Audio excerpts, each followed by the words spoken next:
আমার আমার আমার বর আমার কর্তামশাই ছিল কলকাতায় 10 দিনের জন্য। এখন আসার সময় নিয়ে এসেছে তরি তরকারি, কিছু মশলা আনিয়েছি আজকে। আর আজকে আমরা নতুন সবজি বানাচ্ছি। শুভ সকাল বন্ধুরা, আপনারা কেমন আছেন? আমি ভালো আছি। যেরকম কি দেখছেন, আজকে আমি কচুরলতি শাক করে নিয়েছি, প্রায় 1 কিলো কচুরলতি। আর এই যে কাঁচা কলা, মানে কাঁচকলা, এগুলো নিয়ে আসা হয়েছে। আর সাথে আনা হয়েছে ঝিঙে আর কাকরুল। ওই যে দেখা যাচ্ছে নিচে কাকরুল আছে, আর আছে ঝিঙে না, এটা এটা তো চিচিঙ্গে, ভুল হয়ে গেছে, এটা চিচিঙ্গে। আর ওই যে কাকরুল, আর ওই যে নিচে পটল দেখা যাচ্ছে। পটল হচ্ছে ফেভারিট এনার এনার তো। আর সাথে আমাদের গাছের থেকে নিয়ে এসেছে লেবু, ওই যে কী বলে, কী লেবু, গন্ধরাজ লেবু। আর একটা নিয়ে এসেছে কলার মোচা। আচ্ছা, কলার মোচা তো অনেক রকমের আছে, কিন্তু এটা দয়া কলার মোচা। আর এই মোচাটা আমি বসে বসে এই যে সকালবেলা বুড়ো মানুষের মতো কেটে সাফ করলাম, কেন কি এর দেশলাই কাঠিগুলো ফেলা জরুরি।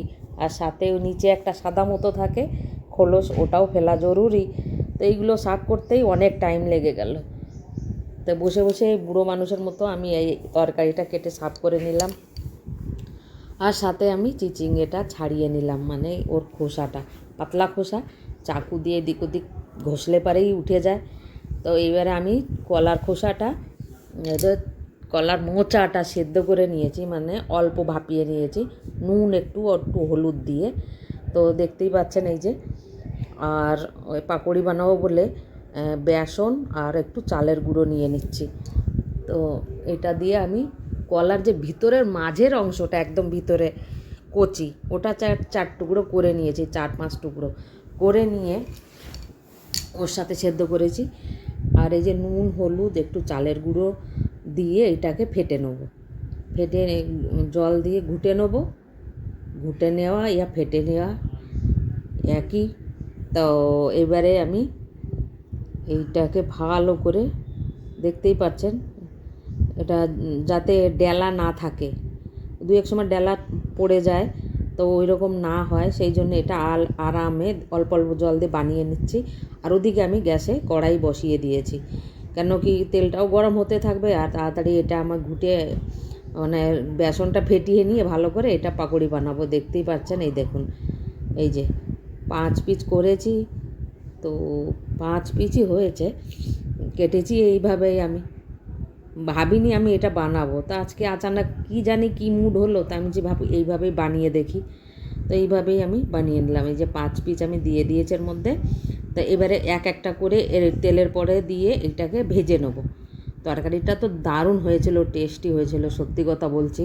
প্রথমবার বানিয়েছি কলা দিয়ে, কলার এই ভিতরের অংশটা এইভাবে ফ্রাই করে, দারুণ টেস্ট হয়েছিল। তো আপনারা যদি কেউ বানাতে চান তো বানাতে পারেন, সত্যি দারুণ টেস্টি হয়েছিল।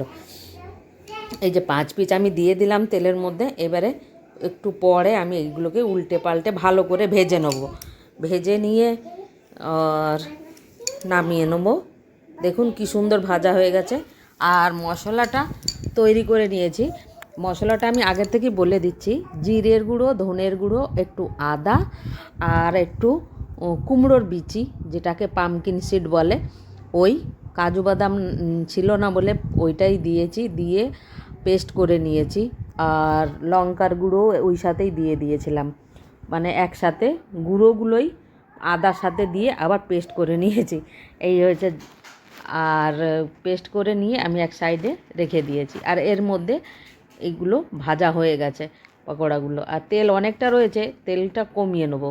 এবারে জিরে দিয়ে দিচ্ছি, আপনারা চাইলে তেজপাতাও দিতে পারেন, আর আস্ত গরম মশলাও দিতে পারেন, কিন্তু আমি দিলাম না। আমি এতে টমাটার দিয়ে এই যে ঢেকে দিলাম, যাতে টমাটাটা তাড়াতাড়ি গলে যায়। এবারে এই মশলা যে বেটে রেখেছি না আমি, সব কিছু মিলিয়ে একসাথে, সেইটা এর মধ্যে দিয়ে দেবো। দিয়ে এটাকে ভালো করে কষিয়ে নেব। মশলাটা ভালো করে কষিয়ে এর মধ্যে, জারের মধ্যে রয়ে গেছে খানিকটা, ওইটা আবার জল দিয়ে ধুয়ে ওটা এর মধ্যে দিয়ে দিচ্ছি, কেন কি অল্প একটু হলে পারে না, মিক্সিতে তলায় লেগে থাকে, বেরোতে চায় না। আর যদি জল বেশি দিই তাহলে তো তাড়াতাড়ি বেরিয়ে যায়, নাহলে বেরোয় না। তো জারটা ধুয়ে দিয়ে দিলাম। আর এই দেখুন একটু নুন দিয়ে দিচ্ছি, আর সাথে একটু চিনিও দিয়ে দেব এই ভাজার পরে।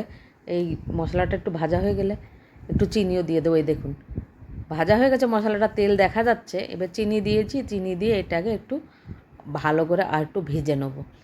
তো গন্ধটা তো ভালোই বেরিয়েছে। এখনও আমি গরম মশলা দিইনি, আর যাব কি এটা নিরামিষই বানাচ্ছি আমি।